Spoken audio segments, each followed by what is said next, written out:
ठकामीर शिकार होइछन्ती जणे सरकारी कर्मचारी आदिवासी महिला। सूचना अनुसार नवरंगपुर जिला पापड़ाहांडी ब्लॉक दीर्घ दिन धरी शारीरिक संपर्क रखी विश्वास विष देई टंका सुनागहना आदि लुटि नेइछन्ती जणे सरकारी राजस्व विभाग रे कार्यरत सरकारी बाबू। केतेबेले प्रलोभन देखाई तो केतेबेले जीवन में मारी देबाकू धमक चमक देई घटनाटी घटिछि नवरंगपुर जिला पापड़ाहांडी अंचल रे। पुणी घटना गणमाध्यम प्रकट होइजिबा भୟରେ निजे भयभीत होई घटना को चपाई देबाकू हिन्न उद्यम भी जारी करिसेंती। तेबे घटनारू प्रकाश जे वर्तमान तेंतुली खुंटी ब्लॉक कुकुड़ाबाईरे सहकारी राजस्व अधिकारी भावे कार्यरत थिबा श्रीमती दहना पुजारी पापड़ाहांडी तहसिल रे कार्यरत सुपरभाइजर श्री देवेंद्र माझी सह सहकर्मी भावे कार्यरत थिबा बेले स्नेह संपर्क गढ़ी उठिथिला और ताहार सुजोग नहीं महिला को मिठा कथा कही तांको सहित दीर्घ दिन धरी शारीरिक संपर्क रखी आसुथिले और विश्वास जन्माई लक्षाधिक टंका ऑनलाइन और विभिन्न उपाय ठकी नेथिले और परिशेष रे सर्वस्व लुटि नेले। शेष रे एही विषय महिला जानिपारी निज टंका मागिबारु श्री देवेंद्र माझी विभिन्न धमक चमक देई माड़ मारिबारु शेष रे पापड़ाहांडी थाना जिला आरक्षी कार्यालय और जिलापाल नवरंगपुर को लिखित भावे जणाइबा सह घटनार उच्चस्तरीय तदंत करी न्याय प्रदान करबाकू गणमाध्यम को डाकी समस्त सूचना प्रदान करिसेंती। वर्तमान देखिबाकू बाकी रहिला एही आदिवासी महिला को उपरिस्थ सरकारी कर्मचारी जेपरि भावे शारीरिक और मानसिक शोषणर शिकार करुथिले और जीवन में मारी देबाकू धमक चमक देउथिले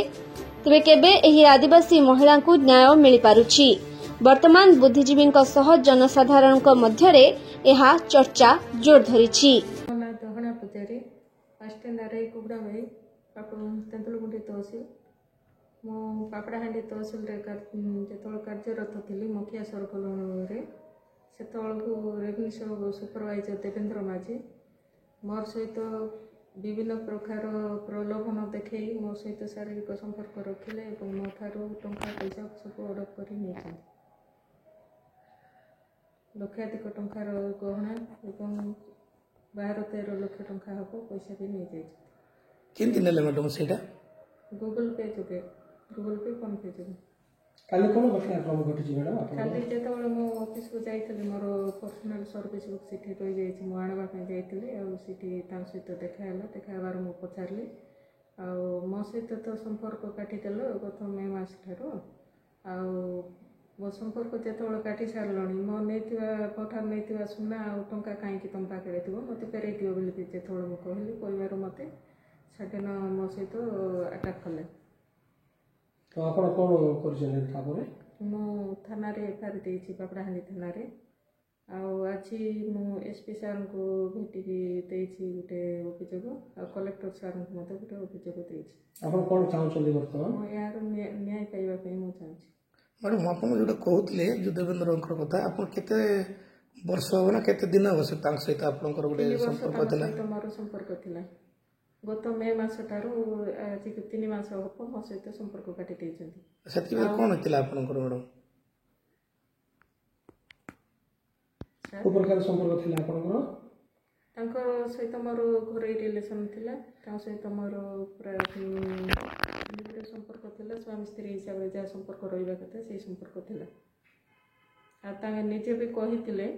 से घर को भी आसुथिले आसिकी जेंती कहूथिले जे आ मो सब तोर भल मंद बुझा बुझी करबे आ सब देखा देखी करबी किंतु दुनिया आगे का जनइबो नै 2 जण व्यतीत